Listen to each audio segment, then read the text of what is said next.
Assalamualaikum warahmatullahi wabarakatuh. Alhamdulillah saudara-saudara sekalian, BAS Aceh protes Rekom DPRA, saudara sekalian,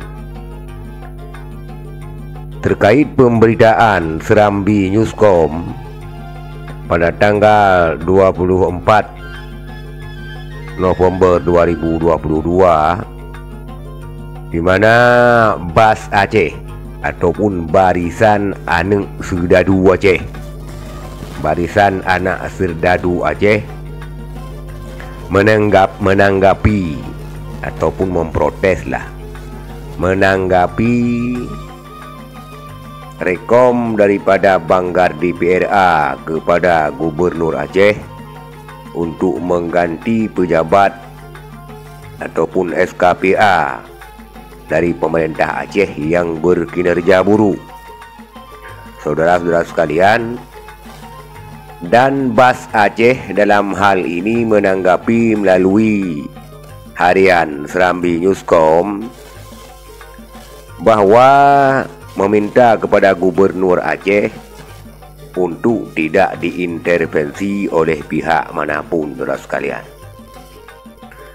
Saudara sekalian, kita ketahui DPR Aceh adalah mitra utama daripada Gubernur Aceh, maka sudah sepantas dan selayaknya DPR Aceh memberikan masukan kepada Gubernur Aceh terkait kinerja-kinerja daripada SKPA dalam tata kelola pemerintahan Aceh, apalagi tentang penyerapan anggaran, saudara sekalian.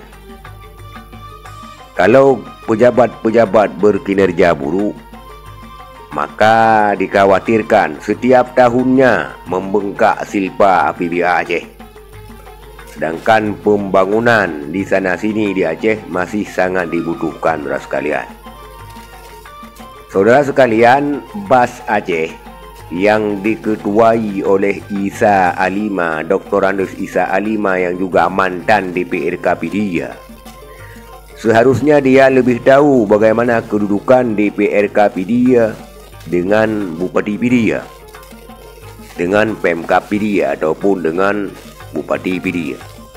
Artinya DPRK Pidia dan Bupati Pidia itu adalah mitra yang sangat penting ataupun sejajar di dalam organisasi pemerintah.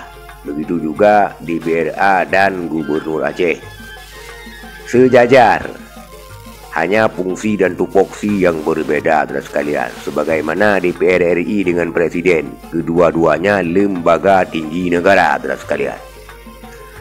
Maka sudah sepantasnya DPRA memberi masukan kepada Gubernur Aceh untuk mengevaluasi kinerja-kinerja daripada pejabat yang berkinerja buruk.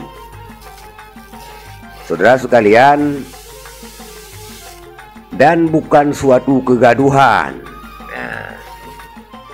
antara DPRA dan pemerintah Aceh apabila saling memberi masukan. Bukan suatu kegaduhan, malah yang jadi kegaduhan yang kayak gini nih. Komentar sana sini,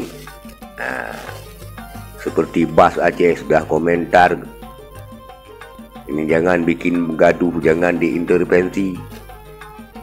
Sebenarnya itu adalah wajar-wajar saja.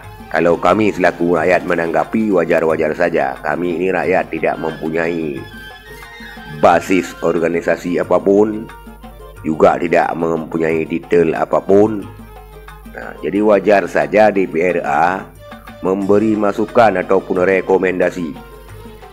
Soal ditindaklanjuti atau tidaknya itu tergantung kepada Gubernur Aceh. Lagipun sudah dijawab oleh Sekda Aceh, harus merujuk kepada undang-undang.